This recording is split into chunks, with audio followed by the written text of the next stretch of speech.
Hello friends and welcome to the world of angel 1111। आज का जो वीडियो है वो ट्विन फ्लेम्स के एस्पेक्ट में बहुत ज़्यादा इम्पॉर्टेंट है, क्योंकि सबसे ज़्यादा साइकिक अटैक्स या फिर ब्लैक एनर्जी का इफेक्ट या फिर ब्लैक मैजिक, ये सब जो है वो सबसे ज़्यादा ट्विन फ्लेम्स पे ही होता है और उन पे ही इंटेंशनली किया जाता है, ऐसा भी आप कह सकते हैं। तो थोड़ा सा ध्यान दे के सुनिए, और ये वीडियो भी थोड़ा लंबा जा सकता है क्योंकि इसमें मैं मेरे खुद के एक्सपीरियंसेस जो हैं वो शेयर करने जा रही हूँ, but it will definitely worth it.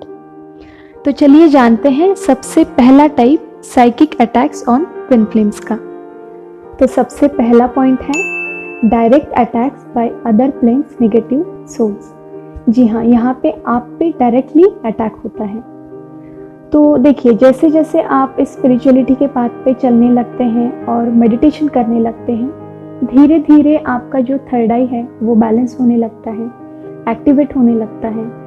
तो आप आपके जो अदर प्लेन्स हैं, आपके आसपास जो चीज़ें नॉर्मल लोगों को दिखती नहीं है, उन्हें आप महसूस करने लगते हो, देखने लगते हो। यानी कि अदर प्लेन्स के जो सोल्स हैं उनको आप देखने लगते हो। तो ऐसे टाइम पे कभी कभी ऐसा भी होता है कि जो नेगेटिव सोल्स हैं वो आपके सराउंडिंग में आते हैं। हालांकि मोस्ट ऑफ द टाइम ये तभी होता है जब आप एक लो एनर्जी में होते हो, नेगेटिव एनर्जी में होते हो, तभी ये सोल्स जो हैं आपके सराउंडिंग में अट्रैक्ट होते हैं। अब क्वेश्चन ये आता है कि वो क्यों आते हैं, क्यों ऐसा करते हैं। तो उसका आंसर ये है कि ये जो नेगेटिव सोल्स होते हैं वो ऑलरेडी सफरिंग में होते हैं, वो मुक्त नहीं होते। और इसमें से कुछ जो सोल्स होते हैं वो ऑलरेडी आपके एंसेस्टर्स होते हैं। तो ऐसे सोल्स में जेलसी की जो फीलिंग होती है वो बहुत ज़्यादा होती है आपकी तरफ, कि जब वो जिंदा थे, वो इस फिजिकल प्लेन में थे, उनकी फिजिकल बॉडी में, तब उन्होंने अपने सल्वेशन के लिए कुछ नहीं किया। और अभी आप जो अपने सल्वेशन के पाथ पे हो, आगे बढ़ रहे हो, तो उनमें बहुत गहरी जेलसी की फीलिंग हो रही है। मैंने इससे पहले कई बार आपको बताया है कि जब एक सोल अपनी इस फिजिकल बॉडी को छोड़ता है तो जो कुछ भी होता है उसके सोल में, उसके सबकॉन्शियस माइंड में, वो सारा वो कैरी कर जाता है। तो यही सारी ग्रीफ की या फिर यही सारी जेलसी की या फिर एंगर की उनकी जो फीलिंग होती है वो सब आप पे निकलती है। या फिर आप जैसे कई और लोग हैं जो सक्सेसफुली अपने सल्वेशन के पाथ पे चलते जा रहे हैं, उन पे इनका गुस्सा, इनकी ग्रीफ, इनका जो जेलसी है वो सब निकलता है। तो बहुत बार ऐसा होता है कि ये डायरेक्टली आके आपसे सल्वेशन के लिए, उनके मोक्ष के लिए डिमांड करते रहते हैं और ये बहुत तंग करते हैं उस टाइम आपको। एक तरफ से ये डायरेक्टली अटैक करते हैं, बट दूसरी तरफ से ये क्या करते हैं, आपकी जो लाइफ है उसमें ब्लॉकेजेस क्रिएट करते हैं। यानी कि आपके फाइनेंसेस में प्रॉब्लम क्रिएट हो सकते हैं, या फिर आपके रिलेशनशिप में प्रॉब्लम क्रिएट करते हैं, या फिर आपका जो फैमिली है, आपकी फैमिली लाइफ है, उसमें प्रॉब्लम क्रिएट होते हैं। यानी कभी किसी किसी को बहुत सालों से फाइनेंसेस में इश्यूज हो, और आप जो कुछ भी करो, जो कुछ काम आप ट्राई करने के लिए जाओ, तो उसमें भी आपको फेल्योर ही मिलता है। आपके फैमिली में बहुत ज़्यादा विवाद रहते हैं। तो ये सारी जो चीज़ें होती हैं ये साइकिक अटैक का एक टाइप ही है। चलिए आगे बढ़ते हैं, चलते हैं दूसरे टाइप पे। जो दूसरा टाइप है ये इनडायरेक्ट अटैक है। तो इस इनडायरेक्ट अटैक में ये क्या करते हैं, ये उन लोगों का यूज़ करते हैं जो आपके पास में हैं, आपके क्लोज हैं, यानी कि आप इमोशनली जिनसे ज़्यादा जुड़े हुए हैं, उन लोगों का ये यूज़ करते हैं। और इनमें वो लोग आते हैं जो आपके बेस्ट फ्रेंड होते हैं, आपके पेरेंट्स होते हैं, सिबलिंग्स या फिर आपके स्पाउस भी हो सकते हैं। तो थोड़ा सा डिटेल में जान लेते हैं कि ये सब होता किस तरह से है। तो जैसे जैसे आप स्पिरिचुअलिटी के बारे में थोड़ा सा अवेयर होने लगते हो, मेडिटेशन करने लगते हो, अपना जो रिचुअल है वो करने लगते हो, तो सबसे पहला ये हमला करते हैं आपकी माइंड पे, ये लोगों के थ्रू। ठीक है, तो ये क्या करेंगे, आपका जो रूटीन है, स्पिरिचुअल रूटीन है, उससे आपको डाइवर्ट करेंगे। तो most of the twin flames के मामले में ये होता है कि जब भी वो मेडिटेशन या फिर अध्यात्म की, स्पिरिचुअलिटी की बातें करते हैं, तो उनके जो घर वाले हैं वो सबसे पहले उन्हें नकारते हैं, उनसे बिल्कुल भी एग्री नहीं करते हैं इन सारी चीज़ों के लिए। जी हाँ, आप अगर ज़्यादातर देखोगे तो मैंने बहुत बार सुना है कि मैम हमारे घर में मेडिटेशन के लिए अलाउ नहीं है, या फिर हमें इन चीज़ों पे बिलीव नहीं है हमारे घर में, तो हमें ये चीज़ें करने नहीं देते हैं। तो ये सारी चीज़ें होती हैं। और ये जो उनके पेरेंट्स होते हैं, उनके घर वाले या फिर उनके कोई रिलेटिव्स होते हैं, उनके मन में ये जो डर है उसको पैदा किया जाता है कि अभी पता नहीं ये लड़का शादी करेगा, ये लड़की शादी करेगी या नहीं करेंगे, या फिर ये पूरा जो संसार है वो छोड़ के चले जाएंगे। ये सारा डर उनको सताता रहता है। चलिए मेरे ही घर का मेरा ही एक एग्जाम्पल देती हूँ।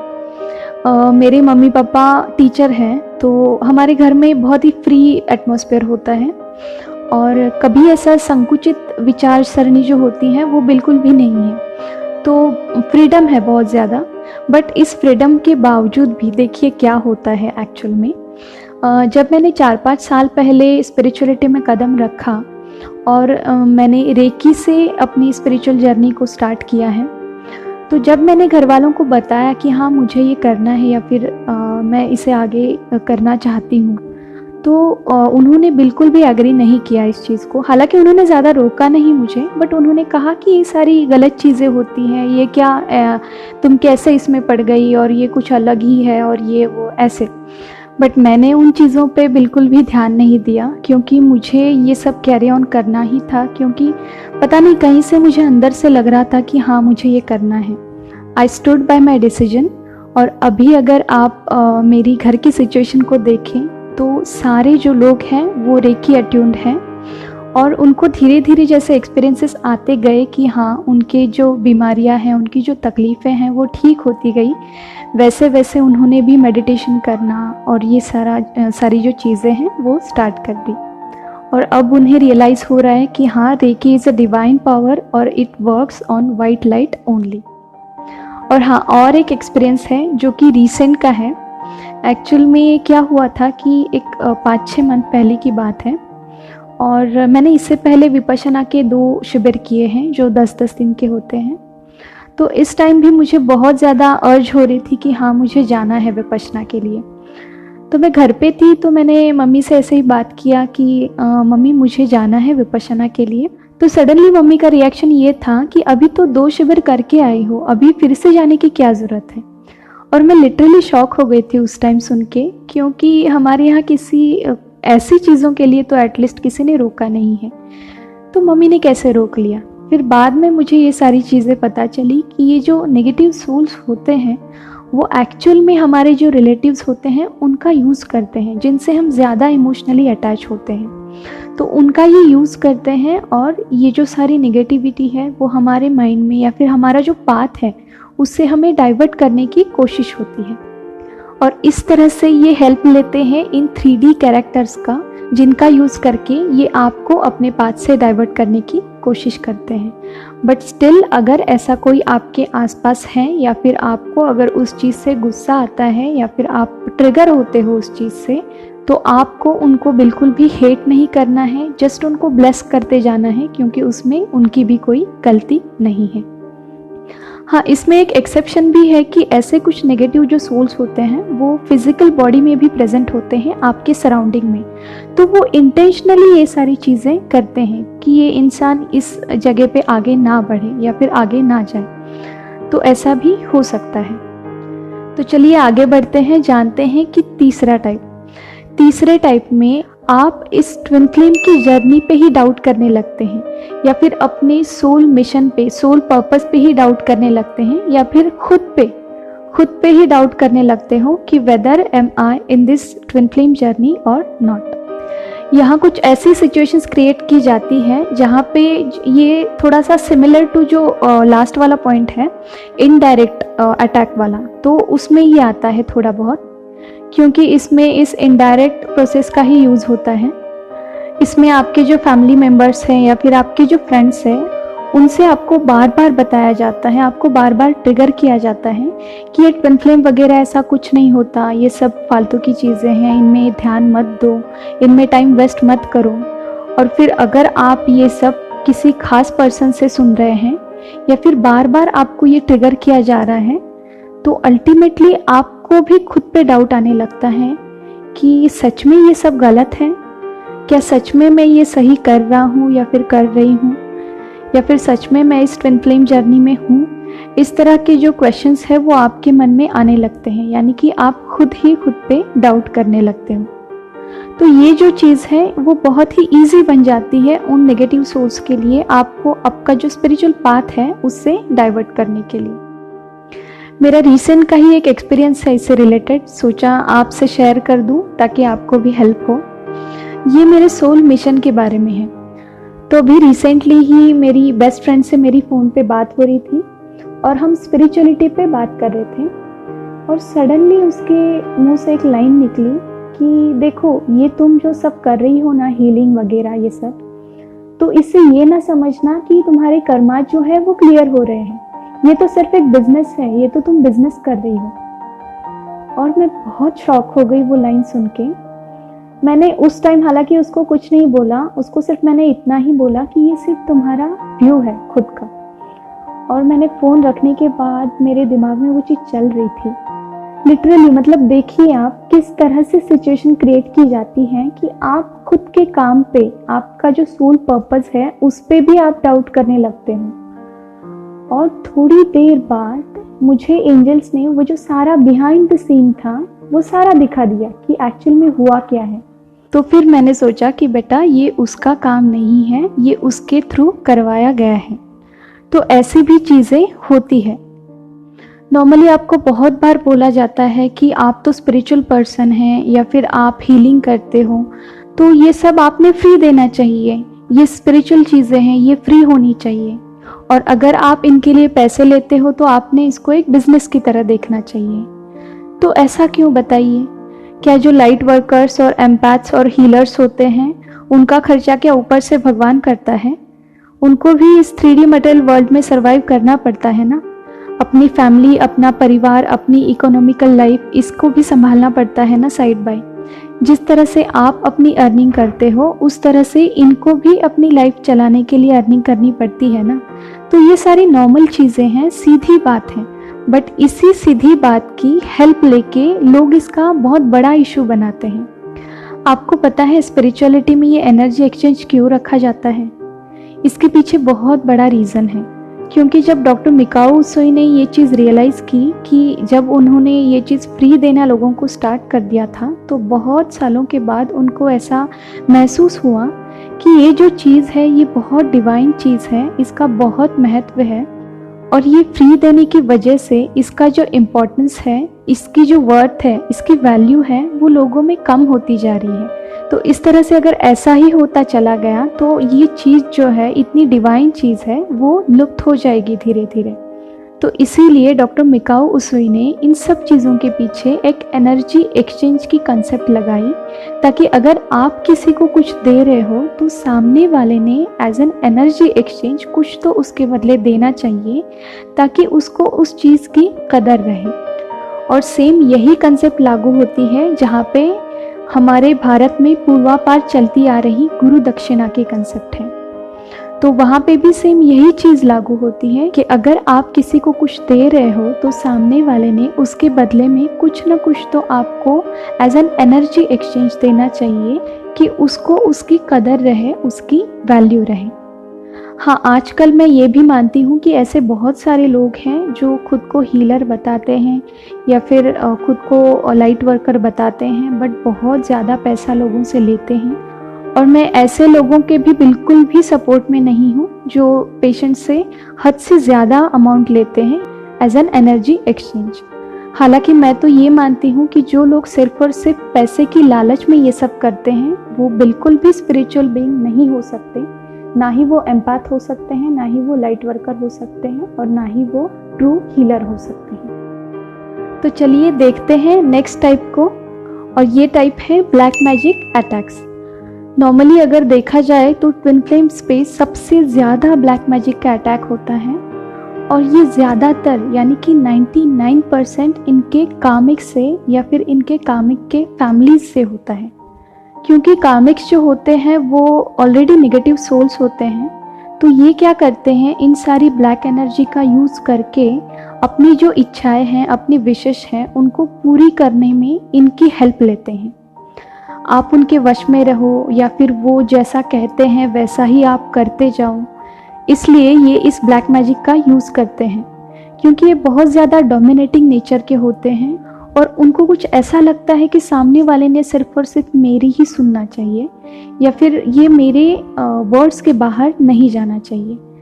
तो ये सारा इनका जो डोमिनेटिंग नेचर है, उनको ये पूरा करने के लिए ये इन सारी नेगेटिव एनर्जीज़ का यूज़ करते हैं। और हालांकि ये खुद नेगेटिव सोल्स ही होते हैं, तो ये नेगेटिव एनर्जी का ही यूज़ करेंगे, ये पॉजिटिविटी की तरफ कभी नहीं आते। ज़्यादातर ट्विन फ्लेम्स में उनके जो कामिक पार्टनर्स होते हैं, उनके हस्बैंड या फिर वाइफ और उनकी जो फैमिली है, तो ये सब लोगों से इन पे ब्लैक मैजिक के अटैक्स होते रहते हैं।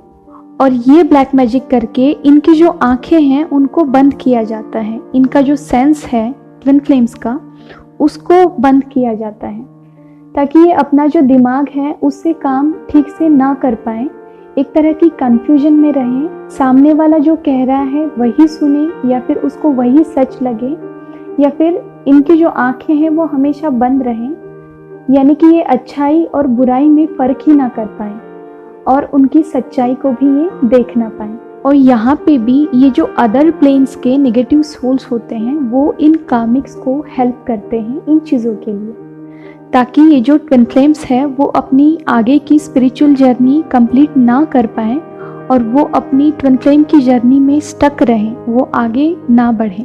तो चलिए आगे बढ़ते हैं लास्ट टाइप पे। और ये जो टाइप है ये most of the twin flames के लाइफ में एक बहुत बड़ा अहम रोल निभाता है। उन्हें इस माया जाल में फंसाने के लिए और उनकी जो स्पिरिचुअल ग्रोथ है या फिर स्पिरिचुअल जर्नी है उनसे उनको पूरी तरह से डाइवर्ट करने के लिए। और इस टाइप में मोस्ट ऑफ द केसेस में ये होता है कि ट्विन फ्लेम की लाइफ में कार्मिक्स की एंट्री करवाई जाती है और ये ज़्यादातर रोमांटिकली होता है। और इसमें होता ये है कि आपका जो स्वभाव है, आपका नेचर है, उसके हिसाब से एक सिचुएशन क्रिएट की जाती है। कभी कभी कार्मिक से ज़्यादातर ज़बरदस्ती होती है शादी के लिए या फिर आपको मजबूर किया जाता है उस शादी के लिए, और कभी कभी स्वीट मैनिपुलेशन का यूज़ करके आपसे शादी करवाई जाती है। क्योंकि इस 3D मटेरियल वर्ल्ड में ये जो मैरिज की कंसेप्ट है ये बहुत बड़ा कामिक साइकिल दर्शाती है। और अगर ये जो मैरिज आपके कामिक पार्टनर के साथ है तो आप डेफिनेटली इस स्पिरिचुअलिटी के पास से, आपके मेडिटेशंस के रूटीन से आप डेफिनेटली डाइवर्ट हो जाते हो। और हद तो तब होती है जब किसी फेमिनाइन और मास्कुलाइन एनर्जी के कामिक से उन्हें कोई बेबी होता है।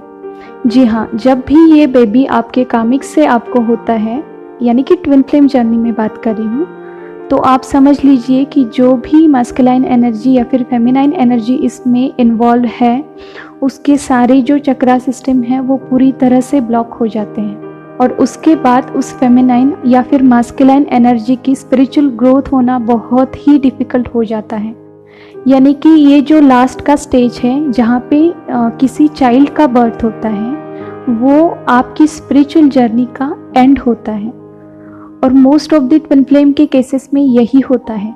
हालांकि अगर दूसरी तरफ देखा जाए तो अगर दोनों पार्टनर्स ट्विन फ्लेम हैं और उनका जो बेबी होता है डेफिनेटली ये उनकी स्पिरिचुअल ग्रोथ में और ज़्यादा हेल्प करता है, क्योंकि उनका जो बेबी होता है वो स्टार सेड होता है। बट अगर ये चाइल्ड आपको आपके कार्मिक से होता है तो आपका जो स्पिरिचुअल ग्रोथ है वो पूरी तरह से स्टॉप हो जाता है और ये सबसे बड़ा ब्लॉकेज डाला जाता है आपकी इस 3D मटेरियल लाइफ में। यहाँ पे अगर मैं मेरा एग्जांपल दूँ तो बाय गॉड्स ग्रेस, और मैं बहुत लकी हूँ कि उस टाइम मेरी आंखें खुली। भले ही आपको पता है कि समाज में लड़कियों को बहुत प्रेशर होता है इन सारी चीज़ों पे शादी के बाद, बट पता नहीं क्यों मेरा जो सोल है, हालांकि सोल मुझे तब पता ही नहीं था कि क्या होता है, बट स्टिल अंदर से ऐसा लग रहा था कि नहीं, जो होगा गलत होगा। और मैं मान ही नहीं रही थी उस चीज़ को। हालांकि मेरी फैमिली से, कार्मिक की फैमिली से, सारे समाज से बहुत ज़्यादा प्रेशर था और पता नहीं लोग क्या क्या बोले जा रहे थे, बट फिर भी मैंने वो चीज़ नहीं मानी और अल्टीमेटली मैं बहुत बड़े कर्मा से बच गई। हालांकि अगर देखा जाए तो उस टाइम पे मैं समाज के लोगों के, फैमिली मेम्बर्स के नज़र में गलत थी, बट मैं उसी टाइम पे सही मायने में सही थी।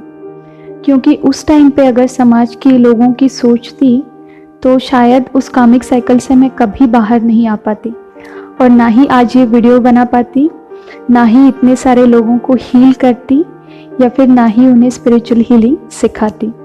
तो इसीलिए मैं हमेशा आपसे कहती हूँ कि जो चीज़ें आपके सोल ग्रोथ के लिए इम्पोर्टेंट हैं, सिर्फ उन्हें ही चुनिए, ना कि जो समाज के लिए या फिर लोगों के हिसाब से इम्पोर्टेंट है। और हाँ, कामिक साइकिल कितना बड़ा था, उससे भी ज़्यादा आपने उससे कितना बड़ा लेसन सीखा, ये ज़्यादा इम्पोर्टेंट है। जाते जाते एक इम्पॉर्टेंट बात आप सभी को बताती हूँ। अगर आप मेडिटेशन करते हो, स्पिरिचुअलिटी में हो, तो प्लीज़ अपने जो बॉडी पार्ट्स हैं उसको किसी को टच ना करने दो। अब आप कहेंगे कि फैमिली में रहते हैं तो थोड़ा बहुत टच होता ही है, तो ठीक है, कोई बात नहीं, बट मोस्ट ऑफ दी आपका जो सर का पार्ट होता है, क्राउन चक्रा का पार्ट होता है, उसको किसी को टच ना करने दें। और इसीलिए मोस्ट ऑफ दी कहते हैं कि कामिक से थोड़ा दूर रहें, उन्हें टच ना करने दें। और आगे जाके ये भी कहा जाता है कि कामिक से फिजिकल रिलेशन कम ही रखें, क्योंकि उनकी नेगेटिव एनर्जी होती है, ऑलरेडी वो आपकी एनर्जी सक करते हैं, और जैसे ही आप उनसे फिजिकल रिलेशन बनाते हो तो आप अपने पास से पूरी तरह से डाइवर्ट होने में एक तरह से उनको ही हेल्प करते हो, और आप खुद ही अपने स्पिरिचुअल ग्रोथ के आड़े आ जाते हो। तो इसीलिए ज़्यादातर किसी को टच ना करें, और खुद का जो ऑरा है वो क्लीन रखें और पॉजिटिव रखिए। तो चलिए, आज के लिए इतना ही। खुद का ध्यान रखिए, खुद को सेफ रखिए। God bless you all of you. Deep thanks to Reiki Angel, Dr. Mikao Se, and all Holy Masters. Thank you.